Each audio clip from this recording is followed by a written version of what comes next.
दोस्तों, ये जो है आपका मुख्यमंत्री महिला सम्मान योजना, इसको कैसे भरना है, क्या प्रोसेस होगा, कंप्लीट जानने वाले इस वीडियो में। ठीक है, तो चलिए देखते हैं। और ये फॉर्म आपको कहाँ से मिलेगा, कहाँ जमा कीजिएगा, कैसे भरिएगा, सब कुछ बताएंगे इस वीडियो में। ठीक है, तो चलिए देखिए। फॉर्म को भरने के लिए सबसे पहले मैं आपको बता देना चाहता हूँ इसके बारे में जानकारी। मेरे पास अभी दो फॉर्म है, एक भरा हुआ है, एक खाली फॉर्म है। ठीक है, तो भरा हुआ फॉर्म कैसे मैंने भरा है ये चीज़ बताऊँगा, और दूसरा आपको ये फॉर्म कहाँ से मिलेगा। ठीक है, और इसके बारे में, योजना के बारे में जानकारी जानेंगे। साथ ही ये खाली फॉर्म भी मैं आपको वीडियो का डिस्क्रिप्शन में दे दूँगा। ठीक है, सबसे पहली बात, ये योजना का फॉर्म जो है आपको कहाँ मिलेगा, तो आपके गांव की जो सहायिका है, जो आंगनबाड़ी में काम करती है, ठीक है, या सेविका सेविका के पास जाइएगा। ठीक है, या सहायिका के पास, दोनों में से किसी के पास जाइए, वो आपको इस फॉर्म दे देंगे। ठीक है, आंगनबाड़ी में जो काम करती हैं सेविका, उनके पास जाइए, ये फॉर्म आपको फ्री में मिलेगा, फ्री में। ठीक है, और वही आपको ज़्यादा अच्छे से बता पाएंगे। चलिए, और उससे ज़्यादा अच्छे से मैं आपको बता पाऊँगा, क्योंकि मैं इसके बारे में पूरा नीति को पढ़ा हूँ। ठीक है, मैंने आपको नीति का, अगर आपको नियमावली चाहिए कि क्या संशोधन बनाए, कानून कैसे बनाए, तो मैंने उसके ऊपर डिटेल वीडियो बनाया है। फिलहाल देख लीजिए, ये आपका कलर पासपोर्ट साइज का फ़ोटो यहाँ पे आपको एक लगाना है। ठीक है, फॉर्म के यहाँ पे एक फ़ोटो लगाना है, और फोटो के ऊपर आपको साइन कर देना है। अगर आप साइन नहीं करते हैं तो नीचे में ठेपा मार दीजिएगा इस तरह से, यहाँ पे नीचे में। ठीक है, आधा साइन आपका फ़ोटो पे होगा और आधा साइन कागज़ पे। ठीक है, अब क्या करना है, फॉर्म में देखिए, सबसे पहले आपको यहाँ पे ऊपर में अपना नाम लिखना है। ठीक है, आवेदिका का नाम, केवल झारखंड की महिलाएं इस फॉर्म को भर पाएंगी। ठीक है, और जिसका उम्र 21 से 25 साल का हो रहा है। ठीक है, 21 से 50 साल, सॉरी मैंने 25 बोल दिया। उसके बाद यहाँ पे अपने पिता या पति का नाम दीजिएगा। अगर आप शादीशुदा हैं तो पति का नाम। ठीक है, अगर आप शादीशुदा नहीं हैं, ठीक है, कुंवारी हैं, तो पिता का नाम। ठीक है, उसके बाद ये अपना भर लीजिएगा पता, ग्राम, थाना, पंचायत। ठीक है, और उसके बाद प्रखंड और ज़िला, ये आपको भर लेना है। फिर आपको यहाँ पे अपना वोटर आईडी कार्ड, मतदान पहचान पत्र में अपना वोटर आईडी कार्ड का नंबर देना है। ठीक है, फिर आपका यहाँ पे आधार कार्ड का नंबर देना है। फिर 6 नंबर पे हम लोग अपना खाता नंबर देंगे, जो भी बैंक का खाता है आपको वहाँ पे खाता नंबर देना है। आपका खाता आधार से लिंक होना चाहिए, अगर लिंक नहीं है तो हाँ कर दीजिए, और लिंक जा कर के बैंक से करवा लीजिए। ठीक है, बोलिएगा मेरा तो अकाउंट ही नहीं है, तो अकाउंट खुलवा लीजिए। ठीक है, चलिए, बैंक ऑफ इंडिया में मत खुलवाइएगा, बहुत ख़राब बैंक है। स्टेट बैंक ऑफ इंडिया में खुलवाइए। ठीक है, मतलब गांव में जनरली ये आपका बैंक ऑफ इंडिया जो है बहुत ख़राब है।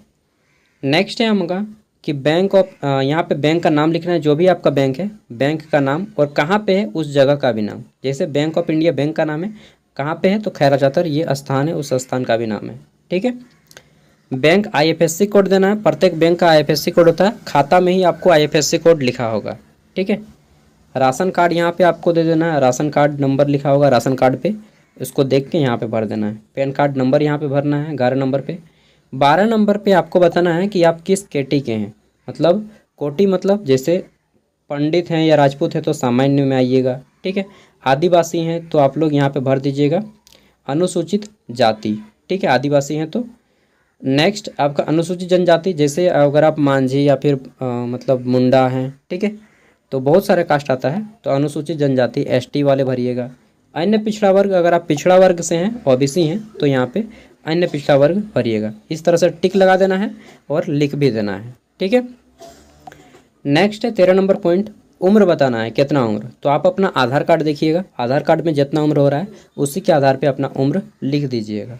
मान लीजिए किसी का उम्र हो रहा है 1990 आधार कार्ड में, तो यहाँ पे आपको 1 जनवरी अपने से जोड़ देना है। ठीक है, 1990 केवल है आधार कार्ड में, तो क्या लिखिएगा, तो उसका उम्र हो जाएगा 2024 में कितना हो जाएगा। ठीक है, ये बताइए, तो 1990 34 साल हो जाएगा। ठीक है, यहाँ पे देखिए, अगर केवल 1990 है तो अपने से 0101 कर देना है, मतलब 1 जनवरी 1990, इस तरह से आपको कर देना है। ठीक है, अपने से। अगर फुल डेट नहीं दिया है तो डेट वहाँ पे भर देना है। आवेदिका का पहचान चिन्ह, किसी का नाक में तिल होता है, किसी का होंठ में तिल, किसी का कटा हुआ निशान होता है। ठीक है, तो वो आपको लिखना है, किसी का नाक में तिल, ठीक है, नाक पर कटा हुआ निशान, या फिर किसी का पैर में, हाथ में, शरीर पे कहीं पर भी कोई एक निशान बताना है। आपको यहाँ पे मोबाइल नंबर देना है। मैंने मोबाइल नंबर नहीं लिखा है क्योंकि आपको दे दिया तो आप लोग फ़ोन कीजिएगा, इसलिए मैंने मोबाइल नंबर नहीं दिया है। ठीक है, जिसका भी है उसको परेशान कर दीजिएगा। आवेदिका विवाहित है या नहीं है? अगर विवाहित है तो हाँ कीजिएगा, नहीं है तो नहीं पे टिक लगाइएगा। जिस साइड है उस पर टिक लगाइएगा। 18 नंबर छोड़ दीजिएगा। 18 नंबर किसके लिए? तो जो विधवा महिला है उसके लिए, या फिर जिसको तलाक मिल गया है उसके लिए, या फिर जिसका पति छोड़ दिया है उसके लिए। ठीक है, तो इनमें से कोई एक है तो उसी को 18 नंबर काम देगा, बाकी 18 नंबर आपको नहीं भरना है। ठीक है, उसके बाद यहाँ पे बताना है कि आपको क्या क्या सर्टिफिकेट देना है यहाँ पे, या कागजात देना है, क्या क्या डॉक्यूमेंट्स देने हैं। देखिए, आधार कार्ड देना है, बैंक खाता नंबर देना है, राशन कार्ड देना है। ठीक है, मतदान पहचान पत्र यानी कि voter ID card, pan card, 5 गो चीज़ देना है। छठा जो है आपका 100 घोषणा पत्र, ये अपने आप फॉर्म में मिल रहा है, ये देखिए 100 घोषणा पत्र यही है। ठीक है, तो ये 6 नंबर पॉइंट वाला आपको नीचे में ही मिल जाएगा, तो 5 गो अपने से देना है और सभी पे टिक लगा दीजिएगा। जैसे आधार कार्ड है तो इस साइड हरा वाला साइड में टिक लगाइएगा। ठीक है, बैंक खाता है तो हरा वाला साइड में, राशन कार्ड है हरा वाला साइड में। ठीक है, वोटर आईडी कार्ड है हरा वाला साइड में। किसी का पैन कार्ड नहीं होता है तो वो जो है इस साइड में टिक लगाइएगा। ठीक है, नहीं वाला में, ठीक है, पीला वाला में टिक लगा दीजिएगा। अगर नहीं है तो किसी किसी का पैन कार्ड नहीं होता है, बाकी सबका होता है। घोषणा पत्र की मूल प्रति, इस पर भी टिक लगाइएगा क्योंकि नीचे में यही वाला है घोषणा पत्र। ठीक है, उसके बाद यहाँ पे बोला जा रहा है कि मैं निष्ठापूर्वक घोषणा करती हूँ कि जो भी जानकारी मेरे द्वारा दिया गया वो सभी सही पाया गया है। अगर कोई भी गलती पाया जाता है तो मेरा आवेदन रद्द कर दिया जाएगा। ठीक है, ये आप घोषणा करते हैं। तिथि में यहाँ पे मार दीजिएगा तिथि, जिस डेट को आप पंचायत भवन में ये फॉर्म जमा कीजिएगा। ठीक है, ये फॉर्म आपको कहाँ पे जमा करना है? पंचायत भवन में, आपके पंचायत भवन में जा करके। ठीक है, आवेदिका का हस्ताक्षर, यहाँ पे आपको हस्ताक्षर करना है। अगर आप अंगूठा लगाती हैं तो आपको यहाँ पे अंगूठे का निशान देना है ऊपर में। ठीक है, आगे देख लेते हैं। नेक्स्ट हमारा अगला क्या आता है? तो घोषणा पत्र। घोषणा पत्र में देखिए, घोषणा करना होगा कि मैं, आपका नाम लिखना पड़ेगा। ठीक है, महिला का नाम, पिता या पति का नाम, उम्र, ग्राम, पूरा एड्रेस भरना पड़ेगा। ठीक है, उसके बाद यहाँ पे मोबाइल नंबर देना पड़ेगा। ठीक है, और ये सभी चीज़ें बता रहा है कि मेरे घर के परिवार, ए नंबर, कि मैं या मेरा कोई परिवार जो है सरकारी नौकरी नहीं करता है। ठीक है, या फिर मेरे घर का कोई भी सदस्य टैक्स जमा नहीं करता है सरकार को। ठीक है, सी नंबर, मैं महिला मतलब किसी भी द्वारा सरकारी नौकरी नहीं है। ठीक है, या फिर ईपीएफ खाता भी नहीं है मेरा। वर्तमान में कोई सदस्य विधायक एमएलए नहीं है मेरे घर का। अरे भाई, होता तो हम अपने नहीं जाते ना।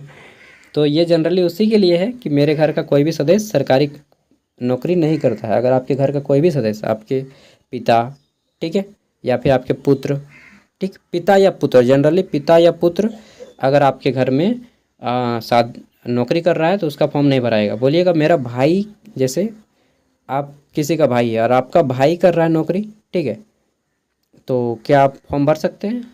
अगर आप शादीशुदा नहीं है तो फॉर्म भर सकते हैं। सॉरी, शादीशुदा हैं तो आप फॉर्म भर सकते हैं, लेकिन शादीशुदा नहीं है फिर भी भर सकते हैं फॉर्म। ठीक है, बस पति का नौकरी नहीं होना चाहिए, और पति का अगर नौकरी है तो जो उसकी पत्नी है फॉर्म नहीं भर पाएगी, उसके बच्चे भी फॉर्म नहीं भर पाएंगे। अगर बेटा का नौकरी है, ठीक है, मतलब घर में किसी का भी नौकरी हो, फॉर्म नहीं भर पाइएगा। जैसे ये हो गया पति पत्नी, ठीक है, और ये इसके बच्चे, पति पत्नी और इसके बच्चे, इनमें से किसी का भी नौकरी नहीं होना चाहिए सरकारी। प्राइवेट है तो भर लीजिएगा, नौकरी सरकारी है तो नहीं भर पाइएगा। ठीक है, अगर भरिएगा तो फिर आपकी कानूनी कार्रवाई की जाएगी। उसके बाद यहाँ पे आपको हस्ताक्षर कर देना है, चाहे अंगूठे का निशान दे देना है। 2 जगह हस्ताक्षर है, कहाँ कहाँ? एक जगह ये फॉर्म में यहाँ पर, ठीक है, या फिर अंगूठे का निशान, और एक जगह यहाँ पर हस्ताक्षर या फिर अंगूठे का निशान, 2 जगह। ठीक है, और डेट भी आपको दे देना है वहीं पे। उसके बाद ये आपका सत्यापन का प्रतिवेदन है। सत्यापन प्रतिवेदन में सेम उसी तरह से भरिएगा। आवेदिका का नाम, पति या पिता का नाम, ग्राम, थाना, पंचायत, प्रखंड, और ये जिला, और मोबाइल नंबर। ठीक है, भर लेना है। उम्र बता देना है, कितना उम्र, तो उम्र जितना हो रहा है आधार कार्ड के अनुसार भर दीजिएगा। ठीक है, उसके बाद यहाँ पे आपको नहीं भरना है। ये जो है आपका या तो सीओ यानी कि आपका होता है अंचल पदाधिकारी, ठीक है, या फिर बीडीओ ब्लॉक डेवलपमेंट ऑफिसर, दो में से कोई एक यहाँ पे जांच करेंगे। उसके बाद वो अपना साइन करेंगे, ठीक है। उसके बाद देखिए दो गो है, या तो आपका फॉर्म रिजेक्ट होगा, चाहे आपका फॉर्म सही पाया जाएगा और सबमिट हो जाएगा। अगर आपका फॉर्म स्वीकृत होता है, ठीक है, यानी कि सही पाया जाता है और आपको पैसा मिलेगा, तो इस पर टिक लगा देंगे। कौन टिक लगाएंगे? वो ऊपर वाले अधिकारी टिक लगाएंगे, ठीक है। अगर आपका फॉर्म रिजेक्ट होगा तो इस पर टिक लगाया जाएगा नीचे वाले पे। तो ये जो है अधिकारी का काम है, आपका काम नहीं है। ऑफिसर्स लोग ये फॉर्म भरेंगे आपका फॉर्म चेक करने के बाद, ठीक है। अगर स्वीकृत होगा तो यहाँ पे स्वीकृति की तिथि डालेंगे वो लोग अपने से, और यहाँ पे जो है बता देंगे स्वीकृत होगा तो स्वीकृति पे टिक लगा देंगे और साइन भी कर देंगे। कौन साइन करेंगे? बीडीओ ब्लॉक डेवलपमेंट ऑफिसर, प्रखंड विकास पदाधिकारी और सीओ अंचल पदाधिकारी सर्कल ऑफिसर, ठीक है। तो इन दो में से कोई एक या फिर दोनों कोई आपके फॉर्म को हस्ताक्षर करेंगे, और आपका फॉर्म अगर ऊपर वाले पे टिक लगेगा यानी कि आपका फॉर्म सही रूप पाया गया और आपको पैसा मिलेगा। अगर नीचे वाले में टिक लगेगा तो आपका फॉर्म रिजेक्ट हो जाएगा। दो में से किसी एक पे ही टिक लगेगा, ठीक है। तो सबका ऊपर वाला ही टिक लगेगा। ऊपर वाला टिक लग गया मतलब आपका फॉर्म सही पाया गया। ये पावती रसीद है। पावती रसीद क्या होता है? जब आप फॉर्म जमा कीजिएगा तो आपको ये काट के दे दिया जाएगा। देखिए यहाँ पे कैंची छाप है ना, कैंची छाप। तो ये कैंची छाप इसीलिए है ताकि ये फॉर्म आपको काट के फाड़ के वहाँ पे दे देगा जब आप इसको जमा कीजिएगा पंचायत भवन में, ठीक है। पावती रसीद आपको दे दिया जाएगा और यहाँ पे क्रमांक नंबर डाल देंगे। ये सब आप भर लीजिएगा, नाम, पिता या पति का नाम, मोहल्ला, ये सब कुछ आप भर लीजिएगा, मोबाइल नंबर और तिथि तक, ठीक है। ये जो है पावती रसीद आपको वही काट के देंगे। तिथि मत भरिएगा, तिथि को छोड़ दीजिएगा, डेट वही डालेंगे, पावती क्रमांक डालेंगे और ये हस्ताक्षर करके आपको दे दिया जाएगा, ठीक है। या तो पंचायत भवन में दे दिया जाएगा, अगर पंचायत भवन में नहीं देते हैं तब आपका ये फॉर्म ऊपर जाएगा और ऊपर से फिर आएगा, ठीक है। पावती रसीद आप ही के पास आएगा, ये आपको दिया जाएगा। उसके बाद यहाँ पे आपका जो अधिकारी रहेंगे हस्ताक्षर कर लेंगे, सबमिट कीजिएगा उसी टाइम पंचायत भवन में, ठीक है। आपका हस्ताक्षर दो ही जगह लगेगा। कहाँ पे? तो ये आपका एक घोषणा पत्र में यहाँ पे, ठीक है। ये देखिए आवेदक की आवेदिका का हस्ताक्षर एक जगह यहाँ पे और एक फॉर्म में यहाँ पे, ठीक है। तो ये रहा पूरा का पूरा फॉर्म भरने का वीडियो कि आपको फॉर्म कैसे भरना है। अब इसके बारे में थोड़ा सा जानकारी जान लेते हैं, ठीक है। और ये फॉर्म का फॉर्मेट है खाली वाला। अगर आपको चाहिए तो मैं वीडियो को डिस्क्रिप्शन में इसका PDF दे रहा हूँ, वहाँ से इसको प्रिंट आउट करवा सकते हैं, ठीक है। अब कुछ चीज़ें जानकारी जान लेते हैं कि ये जो है आपका कब से कब तक भरा जाएगा। तो देखिए 3 अगस्त से जो है ये फॉर्म स्टार्ट है और अभी 10 अगस्त तक चलेगा, ठीक है। इसके बारे में 10 अगस्त तक अभी आप तक चलेगा। अगर कोई छूट जाता है इसके बीच तो फिर बाद में 10 अगस्त के बाद में भी फिर इसका आपको फॉर्म भरा जाएगा। इसके तहत आपको प्रत्येक महीना 15 तारीख को, कब? 15 तारीख को 1000 रुपया दिया जाएगा, एक साल में 12,000। और ये पैसा कब से मिलेगा आपको? तो दिसंबर महीना से मिलेगा। कैसे दिसंबर महीना से मिलेगा?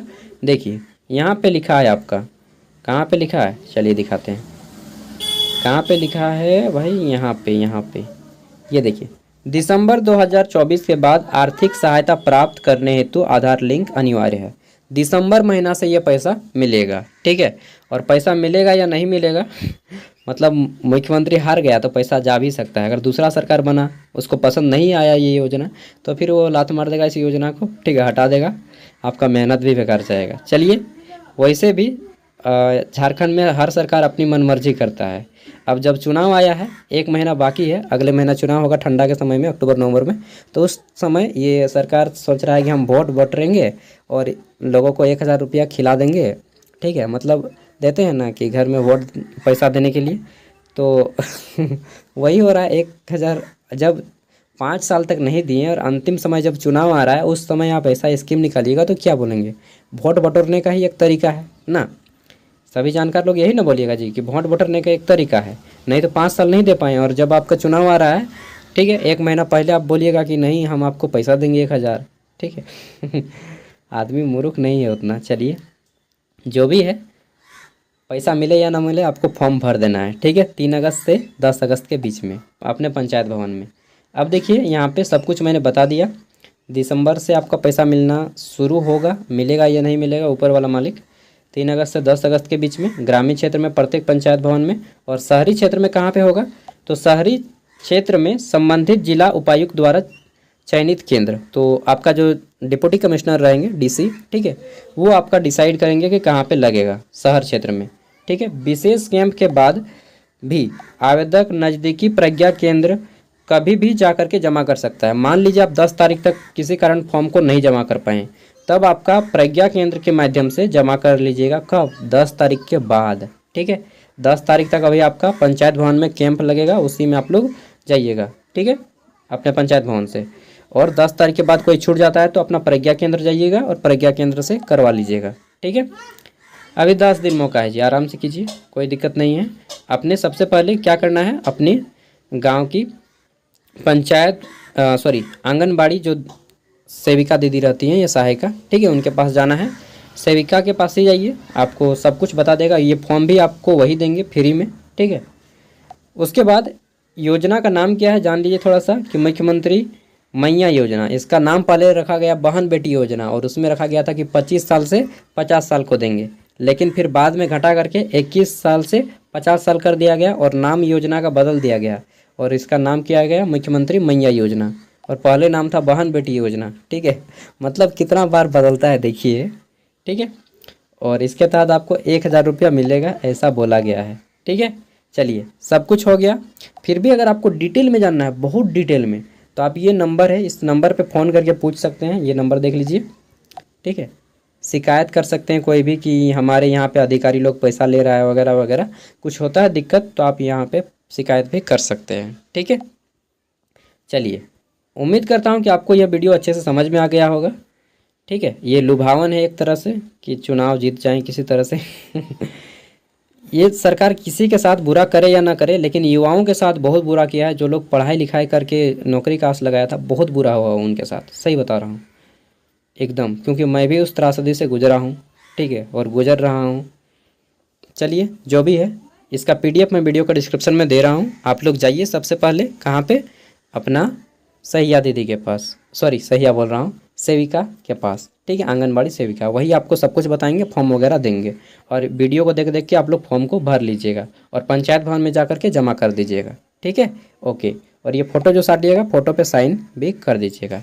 चलिए, नमस्कार, मिलते हैं अगली वीडियो में। धन्यवाद वीडियो को देखने के लिए।